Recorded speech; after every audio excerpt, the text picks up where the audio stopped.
starting to get loose pretty early in the run, but we were able to kind of pick through William there, and then it was just a slow march towards Kyle, and it really started with about 3 laps to go or so.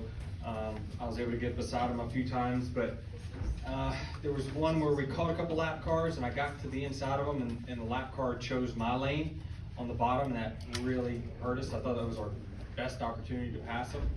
And then coming, so we were 2 to go, I knew the only way I was gonna have an attempt to get near him was to get a huge run off of turn 4. So I ran way up high in turn 3, really kind of a Kyle Larson line, way up by the fence, and I just pulled it down and got a huge run.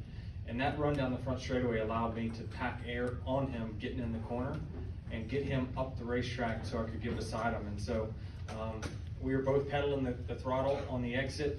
I was sideways and he was sideways, and then as he started to kind of get ready to clear, I knew it was going to be close whether he was going to clear me, and I'm just trying to grind on his left side, trying to keep the side draft as tight as I could, and it's just a super sensitive part of the car if you get to the left rear, and obviously it hooked him to the right.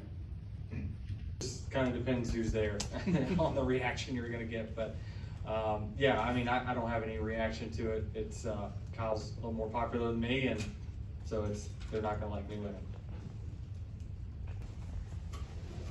Denny Dalton was at Frontstretch.com. You were once teammates with him, but now you're actually tied with Tony Stewart for all-time win on the all-time wins list. What does that mean to you, being tied with somebody like that? Yeah, it's big. I mean, certainly I think that that's why, you know, I want to get at least 11 more, is that it just puts you up there with some of the really big names of the sport. But again, being matched with Tony is unbelievable. I don't know what to say. It just certainly didn't think I'd ever have won, much less that many. Steven Stumpf, Frontstretch.com. Denny, I have 2 questions. First of all, going back to, you know, tying Tony Stewart, you're 1 away from 50. And as I mentioned yesterday, you stand alone with 4 wins at Kansas. No one else has any more.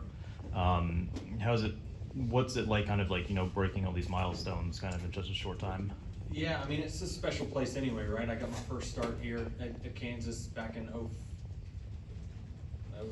long time ago. 05, something like that. So it's special for sure. And like he said, you know, it doesn't matter kind of the car or the tire, whatever the aero package that changes. It's just I have, you know, a feel of this track that I like to get, and when I get it, it certainly equals wins. So really proud of that. Okay.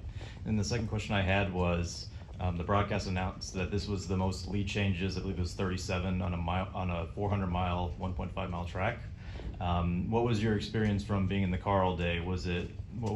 Did you have fun? Was it like stressful? Was it?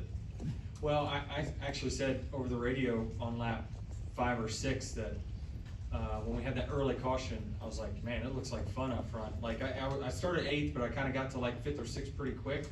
And I saw that they were dicing like crazy for the lead. So it's just, again, this is a perfect match of track, car, and tire. This is when you match them all up perfectly, you get the kind of racing that you see today. All right, thank you. Yep. Hi, this is Steven Stumpf. Make sure to hit that subscribe button. Check out the 2 videos beside me, and for more racing content, visit Frontstretch.com.